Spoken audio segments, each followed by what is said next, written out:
एक समय की बात है। एक छोटे से गांव में रानी नाम की एक गरीब लड़की रहती थी। रानी बहुत मेहनती और दयालु थी, लेकिन उसकी आर्थिक स्थिति बहुत खराब थी। उसकी माँ बीमार रहती थी और रानी को ही घर का सारा काम करना पड़ता था। वो दिन रात मेहनत करती, लेकिन उन्हें खाने के लिए भी मुश्किल से कुछ मिलता था। एक दिन रानी जंगल में लकड़ियां इकट्ठा करने गई। चलते चलते उसे एक चमचमाती हुई छुरी दिखाई दी। वो छुरी बहुत ही सुंदर थी और उसमें से हल्की हल्की रोशनी निकल रही थी। रानी ने वह छुरी उठाई और उसकी ओर ध्यान से देखा।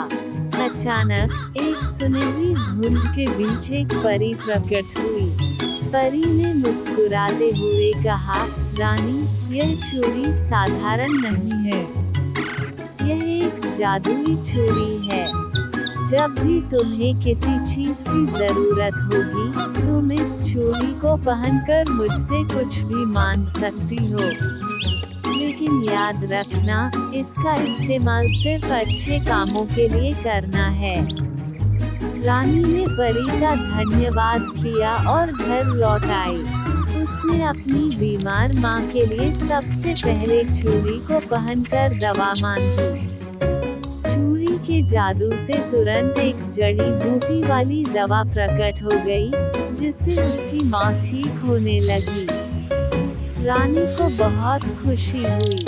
अब रानी ने जादुई छुरी की मदद से धीरे धीरे अपने जीवन की समस्याओं को हल करना शुरू किया। उसने अपने घर की मरम्मत की, कुछ अनाज मंगवाया और अपने गांव के गरीब लोगों की मदद भी की। वो छुरी का उपयोग सिर्फ जरूरी और नेक कामों के लिए करती थी। कुछ समय बाद गांव में अकाल पड़ा और लोग भूख से परेशान होने लगे। रानी ने अपनी जादुई छुरी से गांव के सभी लोगों के लिए अनाज और पानी का इंतजाम किया। गांव वाले रानी की दयालुता और मदद के लिए उसे बहुत प्यार करने लगे। एक दिन परी फिर से प्रकट हुई और बोली, रानी, तुमने इस छुरी का सही उपयोग किया है। अब मैं इसे वापस ले रही हूँ, लेकिन तुम्हारे अच्छे कर्मों के कारण तुम्हारा जीवन हमेशा खुशहाल रहेगा। रानी ने परी का धन्यवाद किया और उसके बाद भी उसने मेहनत और ईमानदारी से अपना जीवन बिताया। उसकी दयालुता और नेक दिल की वजह से पूरे गांव में उसका सम्मान होता था और वह सबकी प्यारी बन गई।